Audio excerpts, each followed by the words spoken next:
So this is the very beginning of Clearwater Park. You have a parking lot here, and then there's also horse trailer parking, believe it or not. You have your restroom here. And so the biggest draw for this particular park is the bike path. And the bike path is over there past the restrooms, and I'll show you that in a second. But for your reactive dogs, the best place to really start working with them is over in this field. So most people don't use this field.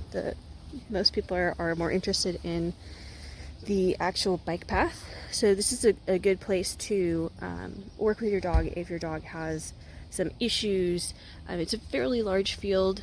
The only drawback is that there's only this one entrance, and then over in that corner there's another entrance. But so most people walk right directly to the path, and they begin their journey. So let me show you what's over there. So this is the map. It's like directly in the parking lot. Really easy to see. And so Clearwater Park is over at this end, and the path goes all the way over here to Doris Ranch. And there's actually another path, and this one goes over this way. So it's quite a large trail system, and it's about 4 miles or so to get all the way to the other side of Doris Ranch. There's a big hill by Doris Ranch, so it's not completely flat. However, the path over here, it is paved. It's nicely paved. It's well maintained. There's no areas where it like switches to gravel or anything like that. So it's very well maintained. Also, you might notice there's a disc golf course. It starts over there, and it sort of goes through those trees and around. The path itself, it does come through this chute where there can be traffic, there can be people traffic, there can be bike traffic. So if you have your reactive animal, just let it be known that you're going to want to at least scout ahead just a little bit, or if you can, walk them on the disc golf course, and then you'll come out in this field, which we're going to be approaching soon. But you can see, like, this path literally has a fence on both sides, and it gets very narrow in this particular area.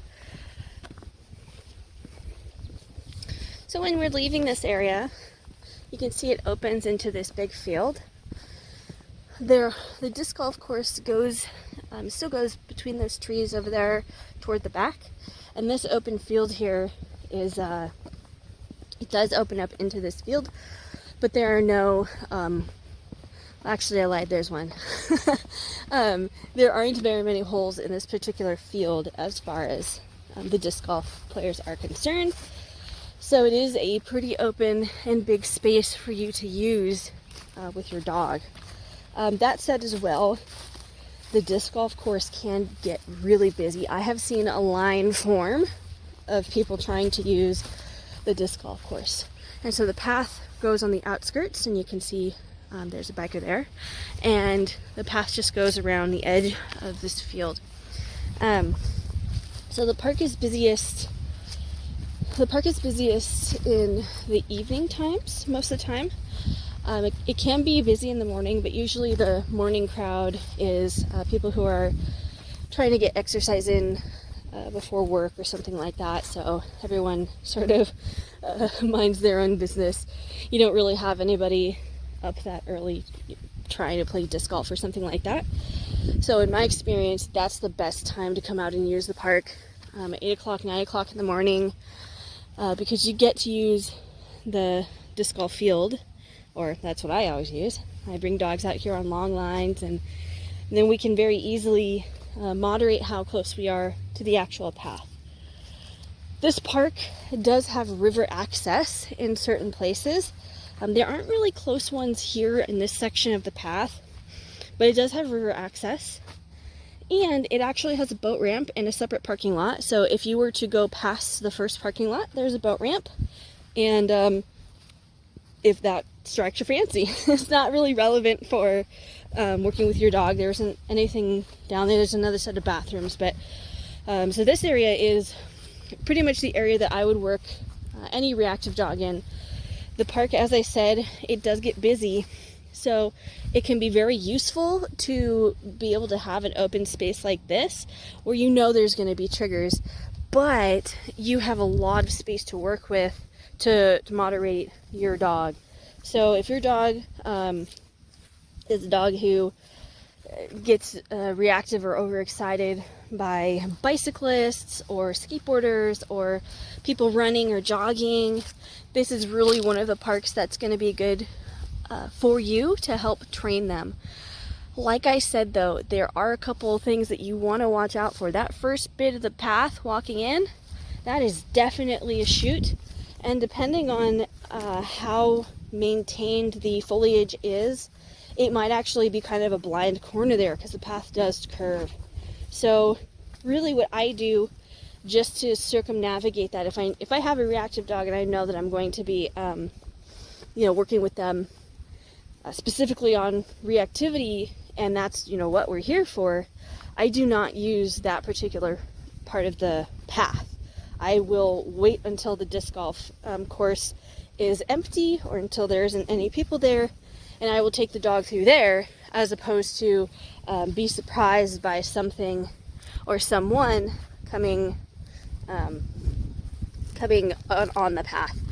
And because this is a paved path and it's popular with bikers, the people who are coming on the path can be doing so quite quickly, and that's not safe for anybody involved. So you can see that this field goes for quite a while. It goes and goes and goes. Which is really great, super great as far as having a space to use for your reactive dog. The one thing I will say, and I'll show you guys the edge of the field and I'll show you what the path looks like. The one thing I will say is that this particular path, even though there's fields here, there isn't really more fields until you get to Doris Ranch. So if you have a dog who you know that you have to pull over and you have to use that space when you're walking on a trail or something like that, this is probably not going to be, you're not going to want to train on the path. That would be something that you would want to work up to and work your skills up with. So let's get over to the edge of the field and I'll show you what the path pretty much is like for the entirety of the path almost. So there's places like this here and there. We're not at the edge of the field yet, but there's places like this where there's a little bit of access to the water. This is not like the river. This is just a part of the river. And the access to the water is going to be like this. It's not going to be a nice sandy bank. It's not going to be like an easy, really easy access to the river. It's actually some pretty steep and potentially rocky places to get to the river. That said, most of the places like this do have a bench to sit on and a place to rest and watch the water go by. So that's really nice. So this is pretty much a great example of what the path is going to be like for the majority of the path. It's not always straight. It does have curves like this, and when there are curves, oftentimes you cannot see what's on the other side.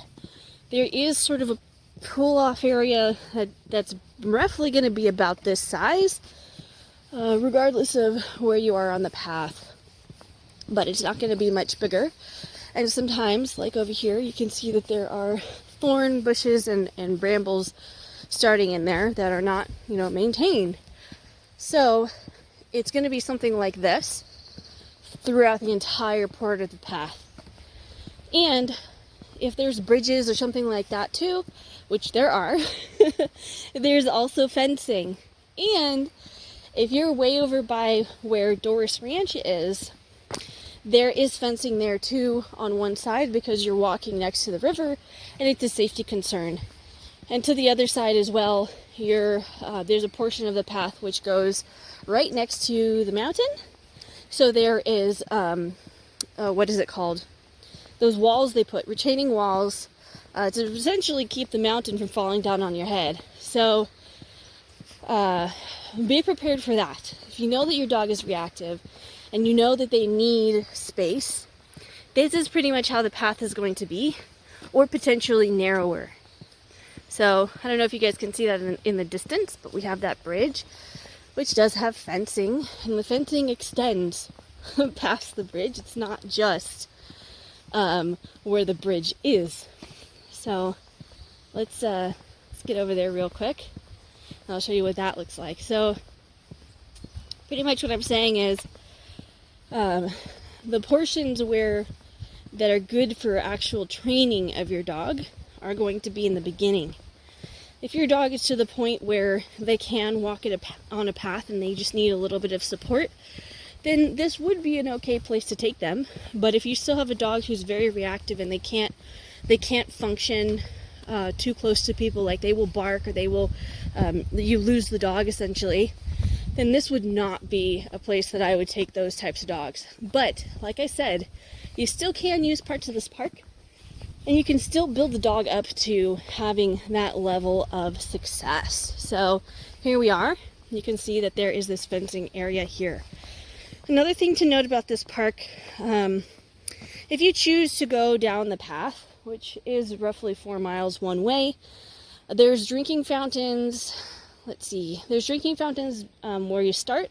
There's drinking fountains at Doris Ranch, and there's also there's an intersection here sort of midway, and if you go down that path you'll get to another parking lot and bathroom area, which is sort of part of its own park and part of a different path, and there's drinking fountains there as well.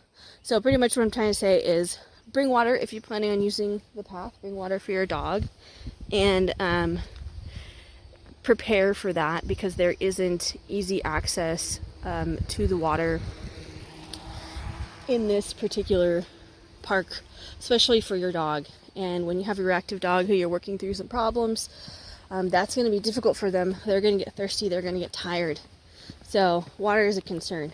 Anyhow, I'm going back because that's pretty much all you guys need to see about this park. There isn't anything too fancy. Like I said, it's got this path. This is the main attraction, and it also has that disc golf course, those lovely fields that we get to use for our dogs.